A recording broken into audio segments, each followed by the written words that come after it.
Thanks for watching. Don't forget to like, comment, share and subscribe to Mufti Tariq Masood, famous scholar.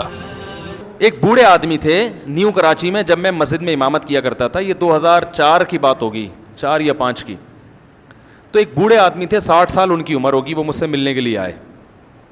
اچھا, میں اس وقت اپنی 4 شادیوں پہ کتاب لکھ رہا تھا, اور میں کہہ رہا تھا یہ ایک نکاح کی کثرت کا ایک نقصان یہ ہوا ہے کہ جہیز کی رسم بہت تیزی سے, سپلائی اور ڈیمانڈ ہے نا, سپلائی زیادہ ڈیمانڈ کم, تو عورت کی ویلیو گر گئی. جب ویلیو گر گئی تو انعامی اسکیمیں نکالنی پڑتی ہیں. پھر جیسے پیپسی کی بوتلیں زیادہ ہو جائیں, خریدنے والے کم ہو, تو پیپسی والے کہتے ہیں 4 بوتلوں پہ 1 فری. تو میں کہہ رہا تھا عورت کی ڈیمانڈ کم ہو گئی ہے نکاح کے حوالے سے. ویسے تو گرل فرینڈ کے حوالے سے بہت ڈیمانڈ ہے, نکاح میں ڈیمانڈ کم ہو گئی.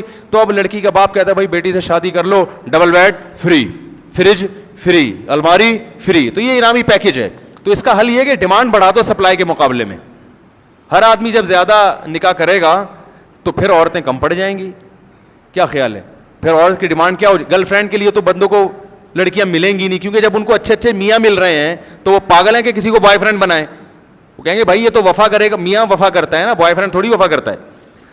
تو پھر وہ کیا ہو جائیں گی لڑکیاں مارکیٹ سے شارٹ. جب شارٹ ہو جائیں گی تو پھر لوگ پھر لڑکیوں کے ابا کے پاس آئیں گے, بھائی ہم, پھر وہ انعامی اسکیم ہے کہ بھائی میں اتنا مہر دے رہا ہوں اور میں آپ کی بیٹی کو ایک الگ باقاعدہ گھر بنا کے دوں گا, اور میں جو ہے وہ اور میں میڈیکل جو تعلیم ہے نا وہ میں مکمل کروا دوں گا اس کی. 2 سال ہو گئے نا, 2 سال میرے ذمہ, میں ڈاکٹر بنا دوں گا. پھر یہ ہوگا. آپ اس کو مذاق نہ سمجھیں, حقیقت ہے. صحابہ کے دور میں ایسا ہی ہوا کرتا تھا کہ جی میں کروں گا یہ سارے کام. تو میں کتاب لکھ رہا تھا, کیسا ایک کیا اللہ کی طرف سے ایک ہوا ہے کہ بالکل یہی میں لکھ رہا تھا کہ بوڑھے باپوں پہ جو ہے نا بیٹیاں بوجھ بن گئی ہیں. یہ مضمون میں لکھ رہا تھا کہ اسی دوران عصر کی نماز کا وقت ہوا, اور میری یہ جذبات سے کیفیت تھی کہ میری آنکھوں سے آنسو ٹپک رہے تھے. یعنی یہ جو میں نے کتاب لکھی ہے نا, یہ کوئی عیاشی کی کتاب نہیں ہے, جو حالات میں دیکھ رہا تھا. اور میں جب وہ لکھ رہا تھا تو وہ آنکھوں سے آنسو ٹپک کے نا وہ جو سیاہی ہے وہ پھیل رہی تھی صفحے پر, مجھے لکھنے میں دشواری ہو رہی تھی, ایسا جذباتی ہوا تھا میں اس وقت. نماز پڑھ کے میں واپس گھر کی طرف آ رہا ہوں تو ایک بوڑھے میاں نے راستے میں روک لیا. ان کو کیا پتا میں اس ٹاپک پہ لکھ رہا ہوں. انہوں نے کہا بیٹے میری 6 بیٹیاں ہیں, میں زندگی میری عذاب میں آ گئی ہے. ایسے بوڑھے آدمی کے زبان بھی ان کی لڑکھڑا رہی تھی, بولا نہیں جا رہا تھا. کہہ رہے ہیں یار رشتے تلاش کرتے کرتے اب ایک رشتہ ملا ہے بڑی بیٹی, دوسری بیٹی کے لیے, بڑی سے جو چھوٹی ہے. تو وہ کہہ رہے ہیں جہیز بھی میں نے انتظام کر لیا, مکان پہ میں نے برائے فروخت کی تختی بھی لگا دی ہے کہ یہ بھی بیچ کے میں جہیز اور جو بھی انتظامات کروں گا. لیکن بارات کا جو کھانا ہے اس میں وہ کم معیار پہ راضی نہیں ہو رہے. بارات میں بھی کھانا کھلا رہا ہوں لیکن معیار اتنا ہے کہ اگر میں نے اس بیٹی پہ یہ خرچ کر دیا تو دوسری بیٹیوں پہ کیا کروں گا میں. اس بیچارے کی جو کنڈیشن تھی نا, خدا کی قسم میرا دل چاہ رہا تھا کہ میں چیخے مار مار کے روؤں, چیخے مار مار کے روؤں کہ یار یہ کیا معاشرے نے بنا دیا بیٹیوں کو. تو مجھے آ گیا غصہ. میں نے کہا کہ آپ کا جو یہ بے شرم داماد ہے یہ نہیں دیکھ رہا آپ کی غربت. تو انہوں نے کہا بیٹا اس کے پاس لڑکیوں کی کمی بولو بھائی نہیں ہے. کہتے ہیں میں نے بڑی بیٹی کے معاملے میں یہ کیا تھا, جہیز بھی سب کچھ, بارات میں کھانا تھوڑا سا کم, یعنی ایک سنگل ڈش سے بریانی ہو جائے گی بھائی, کیوں میری جیب اجازت نہیں دے رہی تھی. تو رشتہ ٹوٹ گیا تھا اس بیس پہ. لڑکے والوں نے کہا تھا کہ ہم جب آئیں گے اور 1 ڈش ہوگی تو میرے دوستوں میں میرا معیار گر جائے گا, لوگ کہیں گے کہ میں کسی غریبوں سے شادی کر لی ہے. سمجھ میں آ رہی ہے بات؟ کہہ رہی ہے مصیبت سے ایک رشتہ ملا ہے, اب یہ بھی انکار کر دے گا, یہ بھی کیا کر دیں گے, انکار کر دیں گے. تو پھر جیسے بڑی بیٹی بیٹھی ہوئی ہے اس کی تو عمر اتنی ہو گئی اب اس کے رشتے کا امید ہی نہیں ہے, تو اس کا بھی تو کہہ رہے باقیوں کا کیا کروں گا میں. تو میں نے ان سے کہا, تو یہ میں بڑا جذباتی ہو گیا تھا نا اس وقت. پھر میں نے واپسی پہ یہ واقعہ بھی اپنی کتاب میں لکھا ہے, میری کتاب میں یہ واقعہ بھی آپ کو ملے گا جو اسی وقت لکھا پھر میں نے لا کے, اور پورا یہ بتایا کہ میں ابھی واقعہ لکھ کر گیا ہوں اور نماز پڑھ کے بالکل اسی سے ملتا جلتا واقعہ ہو. تو میں نے پھر ان کو کہا, میں نے پھر ان کو وہی, مجھے یہ میت والا واقعہ یاد آیا نا, میں نے کہا پھر آپ ایسا کریں بارات کا کھانا کھلائیں, کہیں سے انتظام کرتے ہیں, اللہ نے ہمیں توفیق دی, ہم بھی کچھ کریں گے, اور ویسے کرنا چاہیے, بہرحال مدد تو کرنی چاہیے. مسئلہ یہ ہے کہ وہ انکار کرے گا, رشتے کے مسائل بہت ہیں, لڑکی والوں کو یہ منہ میں ہڈی دینی پڑتی ہے, ورنہ وہ اس سے بھی جاتے ہیں نا, وہ گھر تو بسانا ہے اس نے. تو مجھے وہ کہنے لگے کہ کیا کروں, میں نے کہا پھر آپ ایسا کریں, میں ایک دم جذباتی ہو گیا, میں نے کہا آپ ایسا کریں رشتے کا انکار تو آپ نہ کریں, کیونکہ یہ جیسا بھی ہے نہ ہونے سے بہرحال بہتر ہے, ورنہ بیٹی کو کہاں لے کے جائیں گے, وہ تو پھر خراب ہو جائے گی معاملہ اس کا, اور آپ کی عمر 60-62 سال عمر ہے, تو اللہ نہ کرے کل موت واقع ہو جاتی ہے تو 6 بیٹیاں بیچاری کیا کریں گی. لبرل لوگوں کے پاس تو اس کا حل یہ کہ جاب کراؤ, ان کو پڑھاؤ لکھاؤ اور انڈیپینڈنٹ کر دو. یہ پاگل پنے والی باتیں ہیں, صحیح ہے نا, نیچر کا کوئی آلٹرنیٹ نہیں ہے. آپ جاب کر رہے ہو لیکن روٹی نہیں کھا پا رہے اس پیسوں سے, وہ جاب کسی کام کی ہے, کیونکہ روٹی آپ کی باڈی کی ریکوائرمنٹ ہے. تو اسی طرح میرے بھائی آپ کروڑ پتی بن جائیں, لڑکی کے پاس شوہر نہ ہو جو اس کی فزیکل ریکوائرمنٹ بھی ہے, اس کی مینٹلی بھی اس کو جو ہے وہ اس کو سپورٹ کرے گی, یہ چیزیں نہ ہو تو آپ کے پاس قارون کا خزانہ بھی ہو, وہ اس کا آلٹرنیٹ نہیں ہو سکتا. یہ بالکل ایسا ہی ہے جیسے آپ کے جاب کرو, پیسہ کماؤ, مگر روٹی نہ کھاؤ. وہ کہے گا پھر کس کام کی جاب جب مجھے میری بیسک ضرورتیں پوری کرنے کا موقع نہیں مل رہا, اس سے وہ میری پوری نہیں ہونی, تو میں نے اس جاب کا کرنا کیا ہے. میرے پاس کتنی خواتین ملاقات کے لیے آتی ہیں, ٹھیک ٹھاک پیسہ کما رہی ہیں, شادی نہ ہونے کی وجہ سے ڈپریشن میں چلی گئی. پیسہ بہت ہے, جاب کر رہی ہیں, وہ بھی انڈیپینڈنٹ ہیں, اور ایسی درجنوں خواتین ہیں جو جاب بالکل بھی نہیں کر رہی ہیں, ایک ڈھنگ کا میاں مل گیا, بہت ہنسی خوشی زندگی گزار رہی ہیں, آتا کخ بھی نہیں, نہ ایجوکیشن ہے ان کے پاس, نہ پیسہ ہے ان کے پاس, میاں اچھا مل گیا ان کو, اولاد ہو گئی, بہت عیاشی میں زندگی گزر رہی ہے ان کی.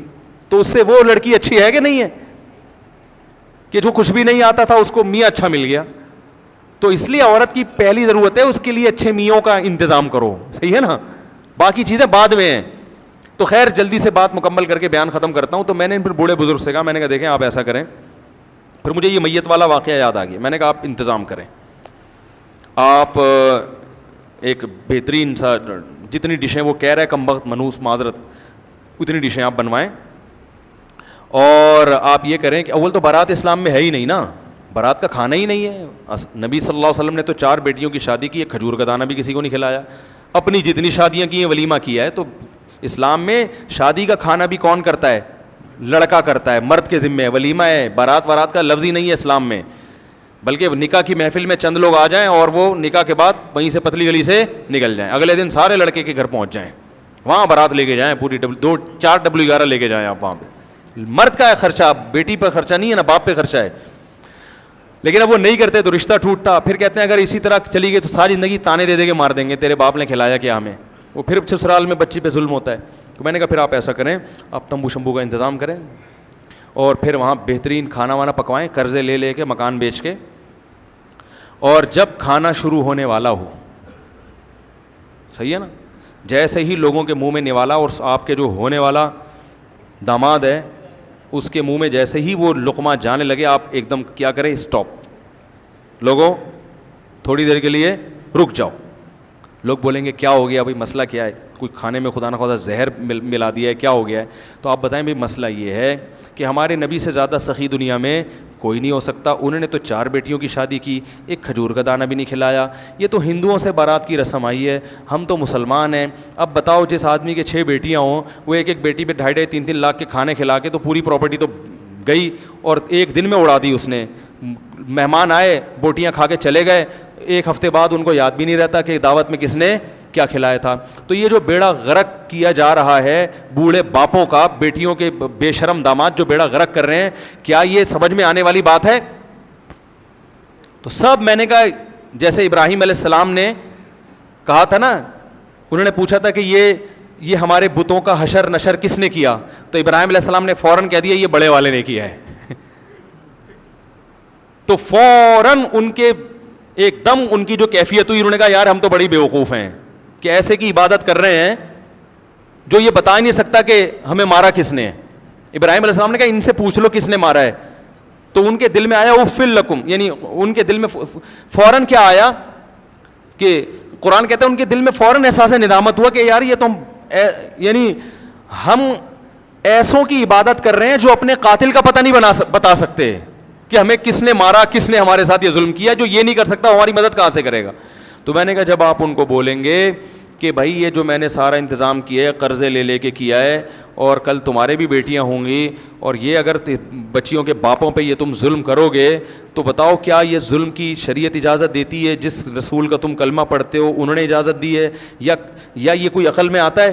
یہ غیرت کے خلاف ہے یا نہیں ہے؟ تو میں نے کہا ایک دم سب کے منہ سے نکلے گا یقیناً. پھر بولے چلے پھر بسم اللہ کریں کھائیں.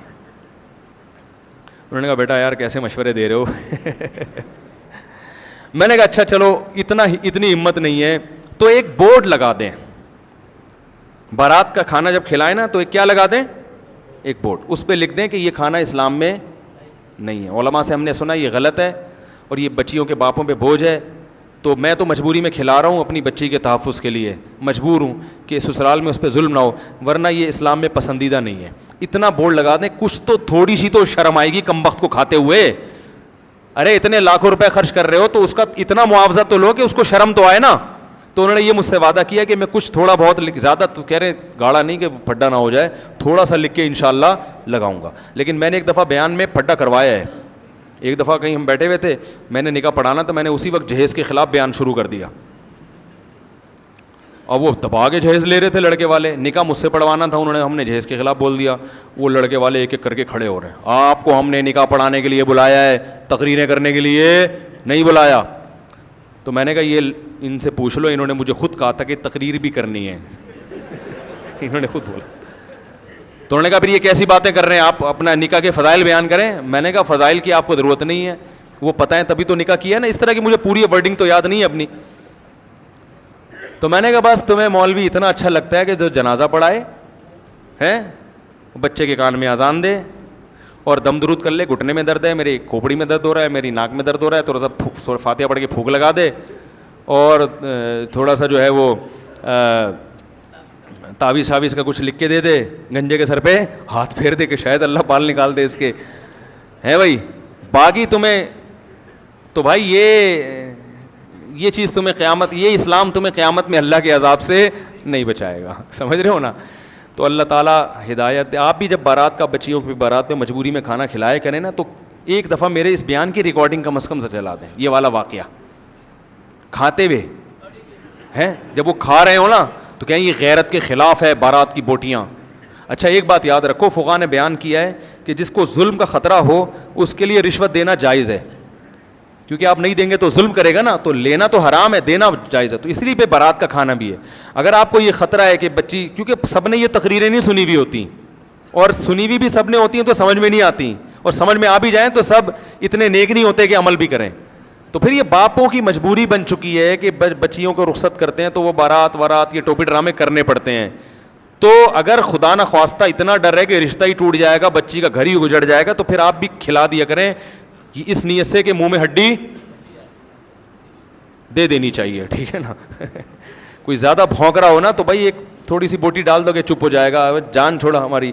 تو اس نیت سے کہ ہڈی. اور پھر لڑکی کے قریبی رشتہ دار جو جن کے نہ جانے سے بھی فساد کا خطرہ ہے, وہ پھر بارات میں جا بھی سکتے ہیں.